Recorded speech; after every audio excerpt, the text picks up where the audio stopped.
बोलो कृष्ण भगवान की जय। कहते हैं, भगवान कहते हैं, मन की शांति कहाँ है? मन की शांति तो हमारे अपने हृदय में, अपने मन में ही है, लेकिन शांति को हम जगह जगह ढूंढा करते हैं, शांति और कहीं नहीं है। जैसे एक पेड़ पे तोता रहता था, पेड़ सूख गया, पर उस तोते का जन्म उसी पेड़ पे हुआ था, तो वो पेड़ सूख गया। सूखने की वजह से अब उसमें हरे फूल फल नहीं रह गए जिनको तोता खाता था। पहले तो कहीं चला भी जाता था, अब तो वो कहीं जाता नहीं, मारे ममता के कि अब ये पेड़ सूख गया है, इसका क्या होगा, मैं इस पर हमेशा जन्म लिया रहा हूँ। उस पेड़ से कहीं अलग जाता ही नहीं था। उसी में बैठे बैठे तोता भी सूखने लगा। कृष्ण भगवान को बहुत दया आई कि एक तो पेड़ सूख गया, अब ये तोता भी सूखा जा रहा है। भगवान उस तोते के पास आए और बोले कि तुम इसी में रहते हो, इसमें कुछ फल फूल भी नहीं है, इतने बड़े जंगल में ढेरों पेड़ हैं, फल फूल के वृक्ष हैं लगे हुए हैं, कहीं जाके अपना घोंसला बना लो, वहाँ रहो जाके। तुम भी सूखे जा रहे हो, जो तुम भी अच्छे रहो, और ये पेड़ तो अब सूख गया, इसका तो कुछ हो नहीं सकता, इसको सूख जाने दो। अब तुम दूसरे वृक्ष पे चले जाओ, तो तुम्हारे तो मन को शांति मिले। उसने कहा हमको इसी में शांति मिलती है। तो वो भगवान बोले क्यों? बोले मैं इसी में जन्मा, इसी में रहा, तो मेरे जन्म भी इसी में हुआ, इसी में इतना बड़ा हुआ, तो मैं इसको छोड़ के, इसने मेरे को नहीं छोड़ा, बड़ा किया पाल पोस के, अब मैं इसको छोड़ के कैसे जा सकता हूँ? मुझे इसी में शांति मिलती है, मुझे और कहीं शांति नहीं मिली। मैं सूख जाऊँ तो सूख जाऊँ, मुझे मुक्ति मिलेगी। ये बात सुन के प्रभु बहुत खुश हुए। प्रभु ने कहा यो मस्त, जो वरदान चाहो मांग लो। तो उसने कहा यदि आप हमें वरदान ही देना चाहते हैं तो हमें बस एक वरदान दे दीजिए कि मेरा पेड़ फिर से हरा भरा हो जाए, जैसे था वैसे हो जाए, बस मैं यही मांगता हूँ और कुछ नहीं। भगवान ने दे दिया, भाई वचन दे चुके थे। भगवान ने वर दिया, वो पेड़ फिर हरा भरा हो गया, उसी तरह उसमें फल फूल फिर लग गए, और वो तोता उसी में आराम से फिर रहने लगा। तो कैसे मन की शांति हमारे अंदर है, हम केवल उसको ढूंढे, हमारे को वो शांति कहाँ है, केवल हमें ढूंढने की ज़रूरत है, कहीं दूर जाने की ज़रूरत भी नहीं है। कहते हैं मन की शांति के लिए एक गरीब आदमी था जो रोज़ नज़दीक के मंदिर में जाकर वहाँ साफ सफाई करता था और फिर अपने काम पर चला जाता था। अक्सर वे अपने प्रभु से कहता कि मुझे आशीर्वाद दीजिए तो मेरे पास ढेर सारा धन दौलत आ जाए। एक दिन ठाकुर जी ने बाल रूप में प्रकट हो उसे आदमी से पूछ ही लिया कि क्या तुम मंदिर में केवल इसीलिए काम करने आते हो? उस आदमी ने पूरी ईमानदारी से कहा कि हाँ, मेरा उद्देश्य तो यही है कि मेरे पास ढेर सारा पैसा आ जाए, इसलिए तो आपके दर्शन करने आता हूँ, पटरी पर सामान लगा कर बेचता हूँ, पता नहीं मेरे सुख में दिन कब अच्छे आएंगे।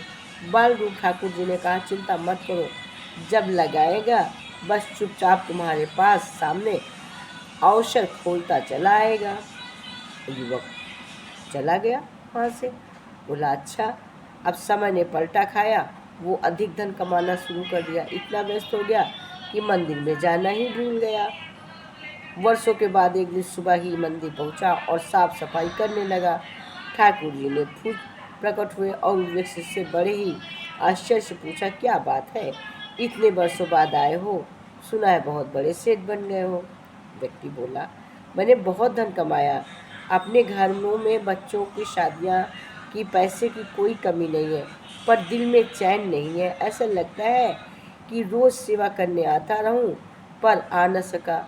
हे प्रभु, आपने मुझे सब कुछ दे दिया पर जिंदगी में चैन नहीं दिया। प्रभु ने कहा कि तुमने वो मांगा ही कब था? जो तुमने मांगा वो तुम्हें दे दिया, मिल गया, फिर ये क्यों कह रहे हो?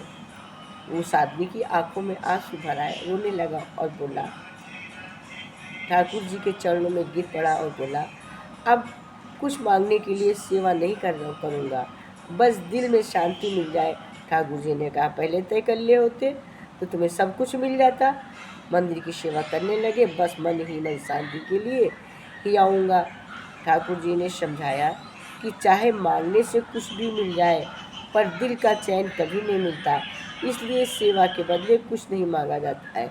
व्यक्ति बड़ा ही उदास होकर ठाकुर जी को देखता रहा और बोला, मुझे अब कुछ नहीं चाहिए, अब मुझे केवल शांति चाहिए। तो प्रभु ने कहा कि शांति जब मांगोगे तो शांति के साथ तो मैं आपको सभी कुछ दूंगा, धन दौलत बीवी बच्चे सभी दूंगा, तब तो तुम शांत रहोगे, खुश रहोगे। खुश और शांति के लिए जो आवश्यक है वो तो दूंगा ही दूंगा। जब एक एक चीज़ मांगो तो एक एक चीज़ दूंगे। तो कहते जब हम प्रभु से कुछ नहीं मांगते तो प्रभु हमें सब कुछ देते, क्योंकि प्रभु को मालूम है हमें किस चीज़ की ज़रूरत है। जैसे माँ को मालूम है बच्चा खाने के लिए रो रहा है, कि पानी के लिए रो रहा है, कि सोने के लिए रो रहा, कि टहलने के लिए रो रहा, उस तरह भगवान को मालूम है कि हमारे भक्त को किस चीज़ की किस समय ज़रूरत है। वही कार्य वो करते, वही चीज़ प्रदान करते हैं। भगवान कहते हैं किसी चीज़ को हासिल करने के लिए संघर्ष तो बहुत ज़रूर होता है। संघर्ष तो जीवन में सभी के आते हैं, बस उसी को जीत लेने का नाम जिंदगी है। जब हम किसी से संघर्ष को जीतते हैं, संघर्ष को सहन करने की शक्ति रखते हैं, उसी का नाम जीवन है। कहते एक शख्स बगीचे में बैठा था, अचानक पेड़ के नीचे एक कुकनू आ गिरा। नन्ही तितली उसे बाहर आने की कोशिश कर रही थी। वो व्यक्ति घंटों में देखता रहा, उससे रहा नहीं गया। अतः उसने तितली की मदद का फैसला कर लिया। उसने कोकनू के एक हिस्से का काट दिया ताकि तितली आसानी से बाहर आ सके। तितली को बाहर आ गई, लेकिन अविकसित बिना एक पंख के उसका पिछला हिस्सा भी कुछ फूल गया था। अब वो कभी भी उड़ नहीं सकती थी। दरअसल उस शख्स ने ये सोचा कि संघर्ष जीवन की प्रक्रिया का अनिवार्य हिस्सा है। उसने तितली के संघर्ष को ही समाप्त कर दिया और उसको ऐसा करने से उसका जीवन हमेशा के लिए बर्बाद कर दिया। दरअसल संघर्ष तब होता है हमारी ताकत को बढ़ा रहा है। महान क्रांतिकारी और ग्लूक करता है जीवन में अगर आपने संघर्ष नहीं किया है तो समझो भी कुछ भी नहीं किया है, और अगर आपने भरपूर संघर्ष किया है, कुछ भी हासिल नहीं हुआ है, तब भी आपने एक भरपूर जीवन जी लिया है। और हम जैसे कहते हैं कि हम छेनी हथौड़ा चलाते हैं, अगर हमसे नहीं भी चल रहा है तो भी हमने उस हथौड़े की उठाने की कितनी ताकत लगती है ये तो हमें मालूम है। मगर हमसे कोई पूछे कि हथौड़ा चलाते तो कितनी ताकत लगती, तो हम ये नहीं कह सकते कि हमें काफ़ी जोर हाथ उठाना पड़ता है या दर्द होने लगता है, ये तो मालूम है। ऐसे तो पता ही नहीं होगा कि हथौड़ा चलाने से क्या होता। हम कोशिश करते हैं, नहीं भी होता तो भी मालूम है प्रयास कैसे किया जाता, तब तो बता सकते। कहते कोशिश करो, संघर्ष करो, हो या ना हो। जब उसने को संघर्ष उसका पढ़ ही आधा काट दिया तो वो संघर्ष कैसे कर पाएगी। तो कहते हैं हम संघर्ष के हिस्से से हट जाएंगे तो हमको संघर्ष का अनुभव ही नहीं होगा। हमें अनुभव तो जीवन में लेना हर ही एक चीज़ का चाहिए, और अगर संघर्ष किया है, नहीं भी हम सफल हुए हैं, तो भी हमें संघर्ष का अनुभव है, तो भी हम समझो कि हम सफल हैं। इसी से कहते हैं जीवन में संघर्ष बहुत ज़रूरी है। कहते हैं कि संघर्ष हमको करना चाहिए, और संघर्ष तो हमारा ये शरीर रूपी रथ करता है। मन, हमारा शरीर तो केवल हिलता डुलता है, हमारे शरीर के अंदर बैठा मन सारा संघर्ष करता है। ये जो हमारा शरीर है एक रथ है, ये इसको चलाना होता है। अंतरात्मा ही हमारी सब आवाज़ देती है कि कैसे क्या करो। कहते हैं कि दूसरी आवाज़ काल अथवा शैतान की है, जो हर समय इंसान को गुमराह करके खोटे कर्मों को प्रेरणा देती है। जो जीव इस आवाज़ को सुनकर मानता है वो मंदभागी विचारों में रस का अपना सर्वनाश आपकी ओर हो जाता है। जब हम वो ददर की ठोकरें खाता है और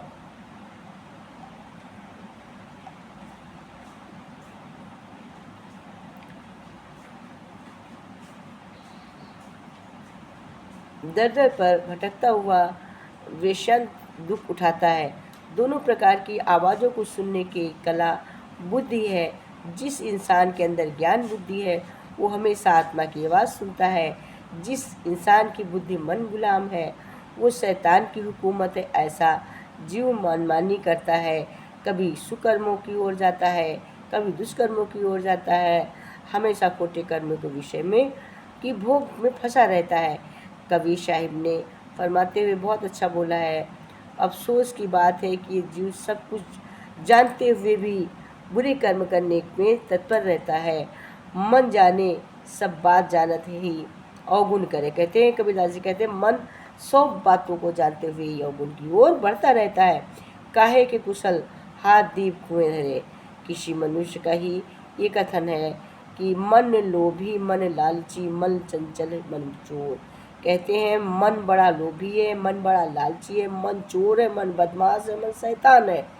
मन ने मते न मानिए, पलक पलक मन मोर। कहते मन की कभी न मानो, मनक पल पल में बदलता रहता है।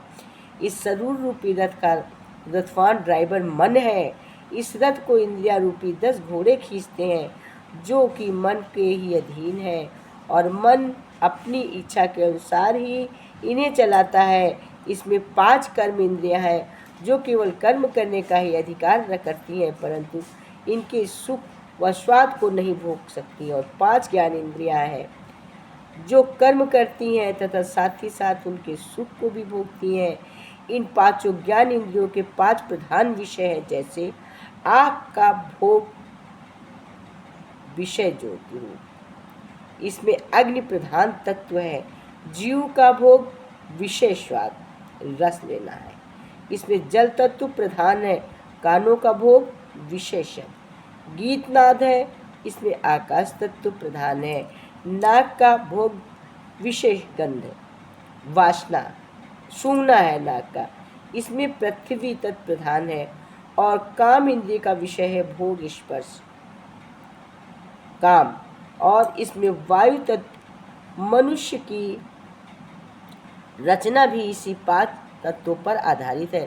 प्रत्येक तत्व के जो गुण हैं वे विश्व के विषय हैं। ये 5 विषय जन्म से ही शरीर में मकान के जैसे अंदर जैसे सामान होता है, उसी तरह से हमारे शरीर के अंदर मौजूद रहते हैं। काल भंडार ने अपने ब्रह्म रचना में अनेक विषय भोगों के सामान जुटा रखे हैं। मन लज्जतों के आशिक है और लालची कुत्ते की तरह है, दिन रात भोगों में लगा रहता है, और मन जगह जगह जुड़कर चेतना और नई वासनाओं को तैयार किया करता है।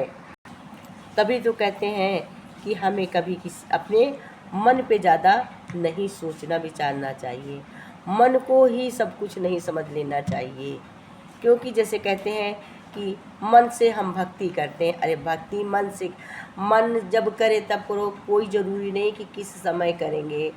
हम कभी भी भक्ति कर सकते हैं, कभी भी पूजा पाठ कर सकते हैं, जिस समय हमारा मन जाए करे उस समय हम करें, नहीं ज़रूरी सुबह करें शाम करें। कहते 2 बहनें चक्की में गेहूँ पीस रही थी, पीसते पीसते एक बहन गेहूँ के दाने खा रही थी, दूसरी बहन उसको बीच बीच में समझा रही थी, देख अभी मत खा, घर जाकर आराम से बैठकर चुपड़ कर पूरी बनाकर खाएंगे। लेकिन फिर भी दूसरी बहन खा रही थी, पीस भी रही थी।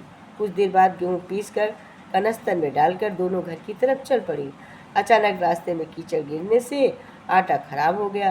कि तभी तो कबीरदास जी बोले, उन्होंने कहा आटा पाइयो कीचड़ में, कछु न आयो हाथ, पीसत पीसत चबाइयो, सोही निहायो साथ। कबीरदास जी ने कहा इसका अर्थ ये है कि जब तक कि गेहूँ पीस रहे थे, चबा रहे थे, उतने तो सार्थक हो गए। अब पीस के लेके कनस्टर में चले गिरा, ये कीचड़ में गया, अब ये तुम्हारे कुछ हाथ नहीं आया। अर्थात समस्याओं से भरे जीवन में ही अपनी प्रीति परमात्मा से लगाए रखनी चाहिए, ना कि इच्छा समय आने का इंतज़ार करना चाहिए। इसलिए बैठते बैठते सोते जागते दुनिया के काम करते दिल में मालिक परमात्मा से लगाए रखना चाहिए। लो ये नहीं सोचे कि जब खाली होंगे करेंगे, जब याद आ गया तभी पूजा कर लिया, ये हमारी भक्ति हुई। कहे कि जब तक पीस रहे थे तब तक खा रहे थे, वही गेहूँ सार्थक हुआ, बात की वेट किया, कीचड़ में चला गया। इसी तरह हमें किसी भी समय भक्ति कर लेनी चाहिए। कहते हैं कि प्रभु की रजा में हमेशा खुश रहना चाहिए। ईश्वर का मेन प्रसाद क्या है? सुख नहीं है, ईश्वर का मेन प्रसाद दुख है। जब हम दुख को समझ लेते हैं तो हमको सुख का अनुभव खुद होने लगता है। देव भगवान की दृश्य की रचना करी है तो उन्होंने जीव वह कहा है कि तुम्हें मृत्यु लोक जाना ही पड़ेगा। अगर जीव को दिया है तो कहते तुम्हें मृत्यु लोक तो जाना पड़ेगा। मैं इस दृश्य की रचना करने जा रहा हूँ, ये सुन जीव की आंखों में आंसू आ गए। वो बोला प्रभु कुछ तो ऐसा करो कि मैं लौटकर आपके पास ही जाऊँ। भगवान को दया आ गई, उन्होंने कहा कार्य किए जीव के लिए, पहला संसार की हर चीज़ से आवृत्ति मिली और जीव ने कहा, तुझे दुनिया में कुछ भी मिल जाए परंतु तू तृप्त नहीं होगा। तृप्त तभी मिलेगी जब तू मेरे पास आएगा और दूसरा सभी के हिस्से में थोड़ा थोड़ा दुख मिलेगा दिया है ताकि तू लौट कर मेरे पास ही पहुँचे। कहते जब थोड़ा थोड़ा तुमको कहीं कुछ करोगे, थोड़ा थोड़ा दुख आराम देंगे, तभी तुमको दुख सुख का अनुभव रहेगा और वास्तविक आनंद तुम्हें जब ही आएगा जब तुमको भेजेंगे दुनिया में, लौट के मेरे पास दोबारा आओगे। हाँ, इस तरह हर किसी की जीवन में थोड़ा दुख है। जीवन का दुख विषाद हमें ईश्वर के पास ले जाने के लिए है, लेकिन हम चूक जाते हैं। हमारी समस्या क्या है कि हर किसी को दुख आता है, हम भागते हैं ज्योतिष के पास, अपने दोस्त और रिश्तेदारों के पास। कुछ होने वाला नहीं है, थोड़ी देर का मानसिक संतोष बस। यदि दुखों से घबराए नहीं तो ईश्वर का प्रसाद समझकर आगे बढ़े, बात बन जाती है। यदि तुम ईश्वर से विलग होने के दिनों के याद कर रहे हो तो बन जाएगी और जीव के दुखों को पार हो जाता है। दुख तो ईश्वर का प्रसाद है। दुखों का मतलब है ईश्वर का बुलावा, वो हमें याद कर रहा है पहले ही भी। ये विषाद और दुख बहुत से संतों के लिए ईश्वर प्राप्ति का मार्ग बन जाता है। हमें ये बात अच्छे से जानना समझना चाहिए कि संसार में हर चीज़ में अतृप्ति है और दुख और विषाद ईश्वर प्राप्ति का साधन है। अगर दुख न हो तो हम ईश्वर को प्राप्त नहीं कर सकते। इसलिए हमें दुख और सुख को जानना चाहिए और दुख को हमें ईश्वर का प्रसाद न हो तो हम भगवान की प्राप्ति नहीं कर सकते हैं। दुख पड़ने पर ही भगवान की ओर अग्रसर होते हैं, बढ़ते हैं, याद करते हैं। तभी तो भगवान कहते हैं मन से समझो और शांत रहो, क्रोध मत करो, गुस्सा मत करो। क्रोध हमारा शत्रु है, ये हमारे जीवन का अंत करने में सक्षम है। हमारा शत्रु है, उसका साथ तो हमारे मित्र की तरह देता है, परंतु बाद में ये इतना भयानक हो जाता है कि इसे समझ पाना भी मुश्किल हो जाता है। इसलिए हमेशा क्रोध को पे काबू रखना चाहिए।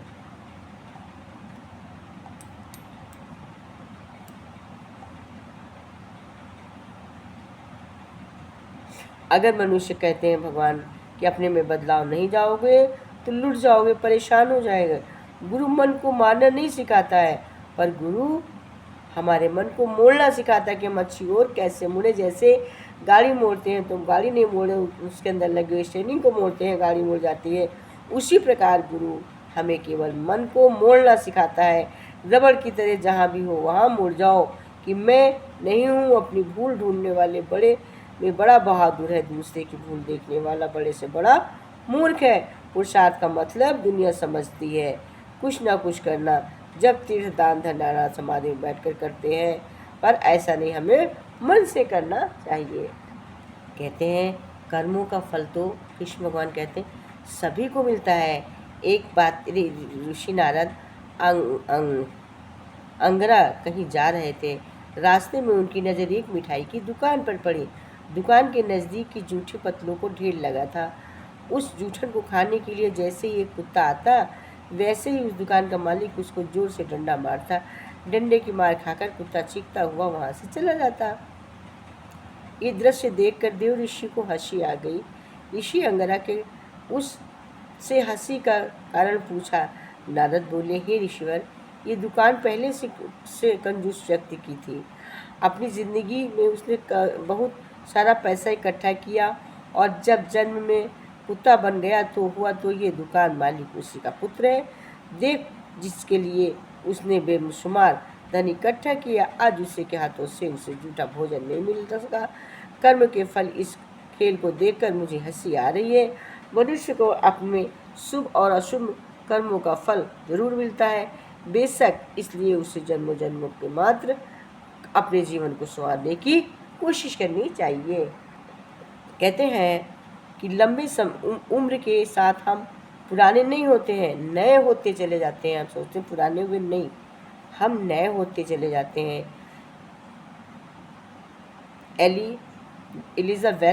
एमिली एलिजाबेथ थी, उसका जो थी, उसने ये बहुत अच्छी ये बात कही थी कि लंबी यात्रा पर जाना चाहे तो किताब से बेहतर जहाज और कोई नहीं है।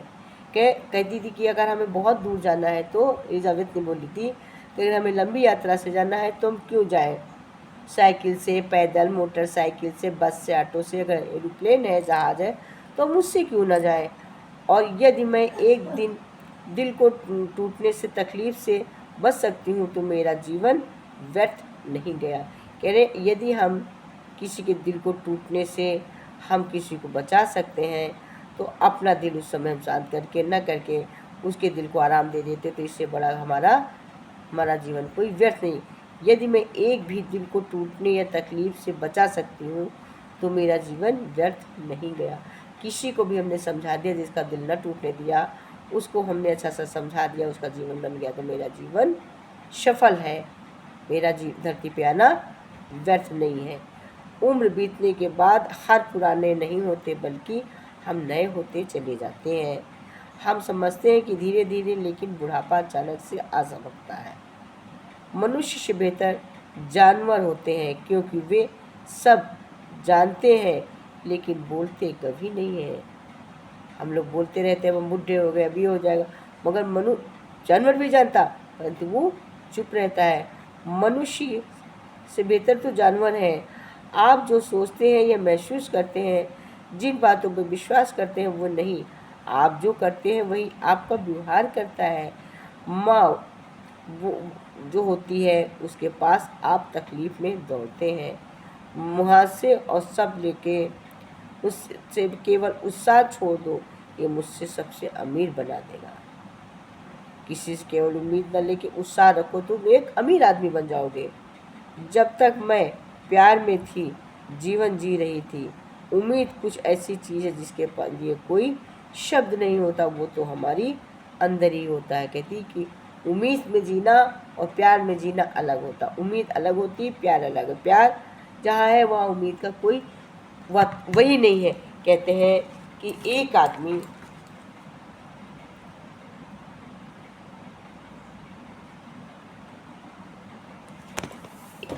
इतना देखो, उम्मीद में नहीं जीना चाहिए, प्यार में जीना चाहिए। एक आदमी इतना चिल्ला चिल्ला चिल्ला चिल्ला के चिल्ला रहा था, भागता हुआ चुराहे तक आ गया। अरे मेरी बीबी विधवा हो गई, मेरी बीबी विधवा हो गई, मेरी। उसने कहा एक साधु उधर से गुजरे। साधु ने कहा कि क्या कह रहे हो? तो वो बोला, अरे महात्मन, मेरी बीबी विधवा हो गई। बोला, तुम्हारी बीबी विधवा हो गई? बोले, हाँ। तो कहे कैसे? कहीं नहीं, हमारी बीबी हो गई विधवा। कहे, अरे तुम 5 हाथ के खड़े हो, चिल्ला रहे हो, रो रहे हो, बीबी विधवा, वो कैसे विधवा हो गई? तुम जिंदा हो? कैसे? अरे ये तो हमने अपने मन में सोचा ही नहीं। हम सोचते थे कि विधवा हो जाती, तो हमने सोच लिया। अरे तुम्हारे ऐसे कैसे मन से सोच लिया? अपने मन से पूछो कि तुम मरे हो। तो उसने कहा, ये तो हमें ज्ञान नहीं था, अपने मन से हमने कभी सोचा ही पूछा नहीं। तो यही कहते हैं कि हमें अपने मन पे विश्वास रखना चाहिए, हमें अपने मन से समझना चाहिए। बड़ी ताकत देने में हमारा मन सक्षम है, शरीर सक्षम नहीं है। हमारा शरीर शक्तिशाली बलशाली नहीं है, मोटे हो गए, हमारा मन सक्षम है तो हम सक्षम है। कहते हमें ऐसे करना चाहिए जो हमें सदैव कोई अच्छी बात कहे, अच्छी शब्द बोले, अच्छे आशीर्वाद दे। एक राजा दरबार में राजकवि की ने प्रवेश किया। राजा ने उन्हें प्रणाम करते हुए उनका स्वागत किया। राजकवि ने राजा को आशीर्वाद देते हुए कहा, उनके शत्रु चिरंजीव हों। इतना सुनते ही पूरी सभा दंग रह गई। ये विचित्र सा आशीर्वाद सुनकर राजा भी राजकवि से नाराज हो गए, पर उन्होंने अपने क्रोध पर नियंत्रण रखा। राजकवि को भी इस बात पर को भान न हो कि राजा उनकी बात सुनकर नाराज हो गए। उन्होंने परंतु कहा, महाराज क्षमा करें, मैंने आपको आशीर्वाद दिया पर आपने लिया ही नहीं। राजा ने कहा, कैसे ले लूँ मैं आपका आशीर्वाद? आप मेरे शत्रुओं को मंगल कामना दे रहे हैं। इस पर राजकवि ने समझाया, राजन, मैंने ये आशीर्वाद देकर आपका हित ही चाहा है। आपके शत्रु जीवित रहेंगे तो आप में बल, बुद्धि, पराक्रम और सावधानी बनी रहेगी। सावधानी तभी बनी रह सकती है जब शत्रु का भय हो। शत्रु का भय होने पर होशियारी रहती है, उसके न रहने पर हम निश्चिंत और लापरवाह हो जाते हैं। हे राजन, मैंने आपके शत्रुओं की नहीं, आपकी मंगल कामना की है। राजकवि ने आशीर्वाद का मर्म समझ के राजा संतुष्ट हो गए और उनको आशीर्वाद स्वीकार कर लिया। इससे हमें क्या लगता है? इससे हमें ये शिक्षा मिलती है, विजयी होने की का डर होना हमारे लिए सचेत रहना है, होशियार रहना है। गुरुजी मुझे गीता का ज्ञान बता दो, प्रभु जी मुझे गीता का ज्ञान बता दो, गुरुजी मुझे गीता का ज्ञान बता दो। ना मुझे चाहिए माथे टीका, ना मुझे चाहिए माथे का टीका, गुरुजी मुझे चंदन तिलक लगा दो, प्रभु जी मुझे चंदन तिलक लगा दो, गुरु जी मुझे गीता का ज्ञान बता दो, गुरु जी हमें गीता का ज्ञान बता दो।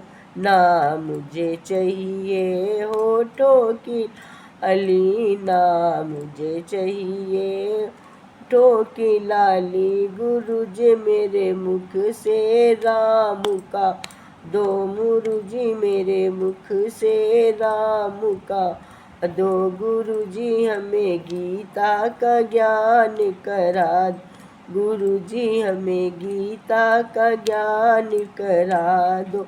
ना चाहिए हाथों की मेहंदी, ना चाहिए हाथों की मेहंदी, गुरु जी मेरे हाथों से धन करा दो, गुरु जी मेरे हाथों से धन करा दो, गुरु जी हमें गीता का ज्ञान करा दो, प्रभु जी हमें गीता का ज्ञान करा दो।